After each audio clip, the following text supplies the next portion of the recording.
तो चलिए बढ़ते हैं आज की कहानी की ओर। दोस्तों, ये तब की बात है जब बारिश के दिन चल रहे थे और मैं अपने दादाजी के साथ अपने घर की बैठक में बैठा था।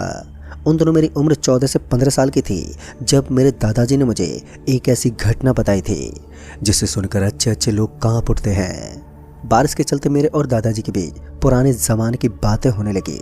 तभी मैं दादाजी से जिद करते हुए बोला, दादाजी आप मुझे कोई भूतिया कहानी सुनाइए ना।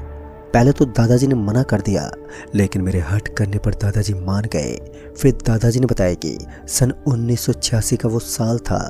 वैसे तो उनका गांव शांत और कुशल माना जाता था, लेकिन कहते हैं ना, जो चीज़ अच्छी होती है भगवान उसे जल्दी ख़त्म कर देता है। हमारे गांव के साथ भी कुछ ऐसा ही हुआ था। दादाजी बताते हैं कि उन दिनों वो अपने ही खेत में काम करते थे और साथ ही उन्होंने बताया कि सर्द रात में भी उन्हें कभी कभी पेड़ के नीचे छोटे से कंबल ओढ़कर ही सोना पड़ता था। लेकिन फिर एक दिन उनकी सड़क के काम में जॉब लग गई और उस जॉब के मुताबिक उन्हें रात को अपने खेत में आने की फुर्सत मिलती, क्योंकि दिन भर वो सड़क निर्माण के काम में लगे रहते। तो आगे की कहानी में आपको दादाजी के पॉइंट से सुनाऊंगा। एक रात हमारे गांव को काली रात की काली चादर ने अपने अंदर ढक लिया था। वो पहली ऐसी रात थी जब गांव का इतिहास बदलने वाला था। उस रात बारिश अपने जोरों पर थी। ऐसा लग रहा था मानो बारिश आने वाली है, लेकिन बारिश की जगह कुछ ही देर में आंधी शुरू हो गई। गांव के जो लोग बाहर बैठे थे वो जल्दी जल्दी अपने घर में चले गए और मैं और मेरे कुछ पुराने दोस्त भी वहीं गांव के कुएं के पास बैठकर गप्पे लड़ा रहे थे। लेकिन तूफान के आने की वजह से हम सभी जल्दी जल्दी अपने अपने घर में चल दिए।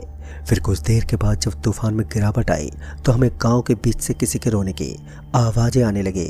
हम सभी अपने अपने घरों से बाहर निकले तो हमने देखा कि एक महिला और उसका बच्चा सड़क पर तड़प तड़प कर मर गए थे और उनको मदद देने वाला कोई नहीं था।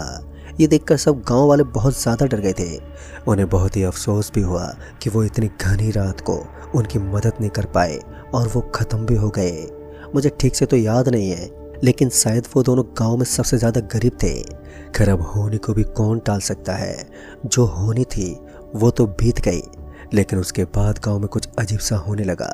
जैसे रात होती लोगों के घरों पर खटखटाने की आवाज़ आती थी और भी कुछ अजीब सा होने लगता। गांव के लोग इन चीज़ों से काफ़ी ज़्यादा परेशान हो गए थे, लेकिन अभी भी उन्होंने इस चीज़ को गंभीरता से नहीं लिया। करीब 2 महीने तक ऐसे ही चला। फिर एक दिन गांव के मंदिर के पुजारी ने बताया कि इस गांव में अतृप्त आत्मा घूम रही है और पुजारी बाबा का कहना था कि एक प्रेत दूसरी आत्मा को अपनी ओर आकर्षित करती है और कहीं ऐसा ना हो कि हम जल्दी गांव को शमशान बनता देखें। उस समय वहां के कुछ समझदार और पढ़े लिखे लोगों ने पुजारी की बात को उनके दिमाग का वहम माना और उस बात को वहीं दफना दिया। कहते हैं किसी बीमारी को कम होने पर ही मिटा देना चाहिए। अगर वो बीमारी गंभीर होने लगती है तो फिर वो उस चीज़ को ही ख़त्म कर देती है या इंसान को ही मार डालती है। अब गांव के लोग इन चीज़ों पर ज़्यादा ध्यान नहीं देते थे। उनकी एक वजह ये भी थी कि गांव का मुखिया एक पढ़ा लिखा इंसान था, तो सब लोग उसकी बात ही मानते थे। थोड़े दिन तो गांव में सब कुछ एकदम ठीक ठाक चलता रहा, लेकिन फिर जो हुआ उसके बारे में किसी ने सोचा तक नहीं था। करीब 2 महीने पहले यहाँ पर एक स्त्री और उसका बेटा मरा था। आज बिल्कुल उसी तरह का माहौल था। आसमान में घने बादल छाए हुए थे और तूफान आने का खतरा मंडरा रहा था। उस दिन मैं अपना काम खत्म करके घर की तरफ ही लौट रहा था। सारे मजदूर लोग भी अपने घर जा चुके थे। तभी मेरी नज़र वहाँ पर पड़ी जहाँ हम लोग रात में बैठकर गप्पे लड़ाते थे। दूर से मुझे ऐसा लग रहा था मानो वहाँ कोई पर बैठा है। मैं ये सोचकर उस तरफ चल पड़ा कि शायद मेरा ही कोई दोस्त वहाँ पर बैठा होगा।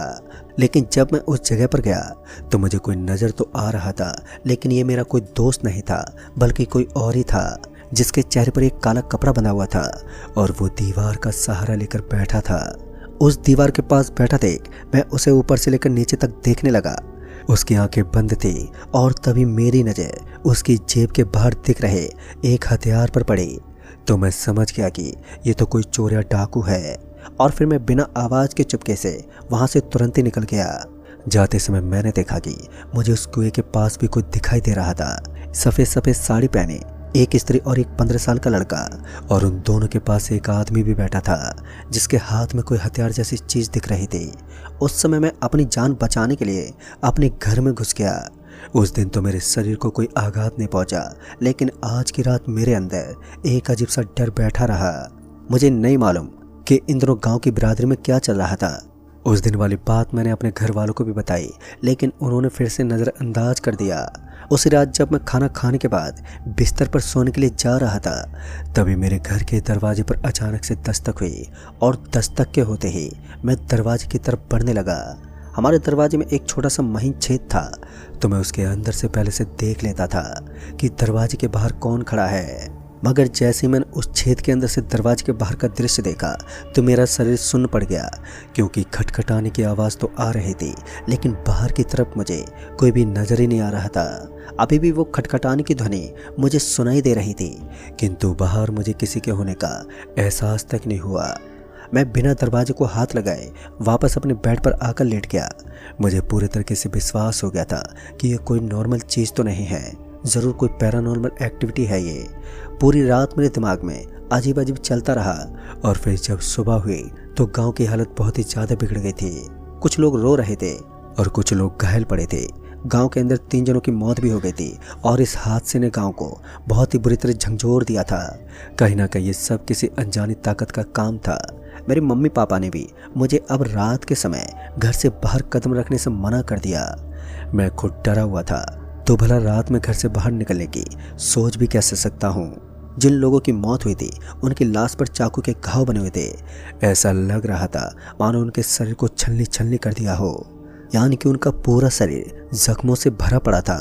उस दिन मैं इतना ज़्यादा घबरा गया था कि मैं अपने काम पर भी नहीं जा सका और पूरे दिन घर में ही बैठा रहा।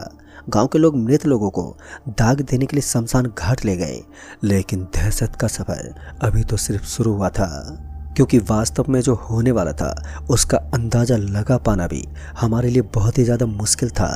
जैसे कुछ डरावना होता तो वैसे ही गांव में एक मीटिंग का आयोजन किया जाता, लेकिन अब किसी के अंदर इतनी हिम्मत भी नहीं थी कि वो मीटिंग अटेंड कर सके। कोई अपने घर से बाहर तक नहीं निकल पा रहा था। फिर लगभग 5 दिन तक गांव के अंदर महिलाओं की रोने की आवाज़ें आती, और ऐसा लगता कि रात होते ही कोई घोड़े लेकर गांव में घूम रहा है, जो कि घोड़े के पैरों की आवाज़ बार बार हमारे गांव के बाहर भी सुनाई देती थी। उसके बाद गांव के अंदर एक बार फिर खामोशी पसरने लगी, जैसे अब सब कुछ नॉर्मल हो गया है। लेकिन इस बात को कोई नहीं जानता था कि अब असली कहानी शुरू होगी और मैं अपनी ज़िंदगी के सबसे डरावने नज़ारे को देख लूँगा। दरअसल वो तब की बात है जब काम करते करते मुझे एक खबर मिली। दरअसल एक आदमी ने मुझे बताया कि मेरे पापा मर गए हैं। इस तरह अचानक ही सुनकर मैं एक पल के लिए सुन पड़ गया था। उस आदमी ने बताया कि मेरे पापा की रहस्यमय मौत हो गई है। मैं बर्फ़ की सिल्ली की तरह जम गया था। मुझे जल्द से जल्द घर जाना था। मेरा कलेजा ज़ोरों से धड़क रहा था, लेकिन फिर मैं किसी तरह वहाँ से निकल ही गया और गांव की तरफ बढ़ा। उस काम को करने के बाद अब लगभग शाम के 6 बज चुके थे। जब मैं वहाँ से निकला था, वहाँ पर बहुत ज़्यादा अंधेरा छाया हुआ था और काफ़ी सन्नाटा भी पसरा हुआ था। जब मैंने गांव में अपना कदम रखा था, तब तक अंधेरा काफ़ी हो गया था। तभी मेरी नज़र सड़क पर टहल रहे एक आदमी पर पड़ी।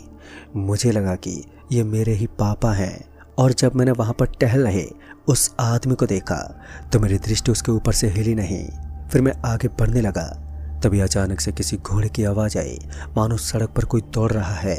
और इस आवाज़ को सुनकर जब मैं पीछे मुड़ा तो मैंने देखा कि एक आदमी जिसने अपने सर पर सफ़ेद रंग की साफ़ी बांध रखी थी और उसके हाथ में एक हथियार था, और मुझे इस बात पर पूरी तरह यकीन हो गया था कि ये कोई डाकू है।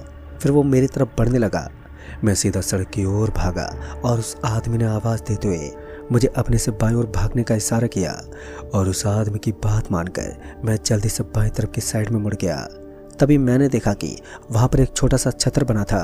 गांव के लगभग सारे मकान बंद कर दिए गए थे। मुझे अपना घर यहाँ से साफ साफ नज़र तो आ रहा था, लेकिन अब धीरे धीरे अंधेरा अपनी चरम छाया के साथ छाने लगा। मैं जिस छतर के नीचे बैठा था उसके ऊपर लाल लाल रंग के धागे बंधे हुए थे, मानो इस जगह को मंत्रित किया गया है। वहाँ से मैं पूरे गांव का नज़ारा देख पा रहा था। धीरे धीरे हमारे गांव के अंदर कुछ डाकू लोग आने लगे, और उन लोगों ने कुछ ही देर में पूरे के पूरे गांव को टटोलना शुरू कर दिया। वो सब घर के दरवाजे के पास जाते और उसे धक्का मारकर ही देखते कि कहीं दरवाज़ा खुला तो नहीं है। फिर कुछ देर तक तो ऐसा ही चलता रहा। फिर एक घर का दरवाज़ा खुल गया, और दरवाजे के खुलते ही गांव का एक बूढ़ा आदमी जिसका नाम चिंतामणि था, वो गलती से बाहर निकल गया। मेरी आंखों के सामने उन सब चोर और डाकू लोगों ने उस आदमी को तड़पा तड़पा कर मार दिया। उसके पूरे जिस्म को चाकू से छलनी छलनी कर डाला। ये देखकर तो मुझे इतना बड़ा सदमा लगा कि अब मैं इस गांव में रुकने के लिए एक पल भी तैयार नहीं था। वो पूरी रात मैंने उस छोटी सी छतरी के नीचे ही बिताई और जब सुबह हुई तो मैं अपने घर चला गया तो मेरे पापा की लाश पड़ी थी, यानी कि अब मेरे पापा भी चल बसे थे। उसके बाद गांव के पुजारी ने बताया कि हमारे गांव में डाकुओं की आत्मा घूमती है और वो लोग गांव को ख़त्म करना चाहते हैं। वास्तव में वो कोई जिंदा डाकू का झुंड नहीं है। दोस्तों, उस दिन के बाद हमारे गांव की बर्बादी शुरू हो गई और फिर कुछ ही दिनों में गांव पूरी तरह से वीरान हो गया। मैंने तो अपने पापा की मृतदेह को शमशान घाट में सम्मान के साथ अंतिम संस्कार कर दिया और उसके बाद अपने घर परिवार के साथ शहर में रहने लगा। धीरे धीरे सब कुछ नॉर्मल तो हो गया, लेकिन कुछ दिनों के बाद मुझे पता चला कि 1 दशक पहले गाँव में किसी डाकू के झुंड को देखा गया था और गाँव के लोगों ने एकजुट होकर उन सबको मार दिया। उसके बाद उनकी आत्मा दिखने लगी, लेकिन गांव के लोगों ने गांव का इलाज करवाया। लेकिन 1 दशक के बाद गांव में कुछ ऐसा कहर आया जिसके बाद गांव किसी शमशान के रूप में बदल गया। पर अब दोस्तों वहां पर कोई नहीं रहता।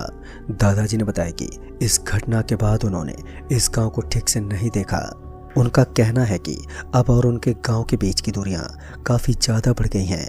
अब वो उस इलाके के बारे में कुछ भी नहीं जानते और अब तो इस कहानी को बहुत ही साल बीत गए हैं, तो लोग इस इलाके को कहीं ना कहीं शमशान घाट के रूप में ही देखते होंगे।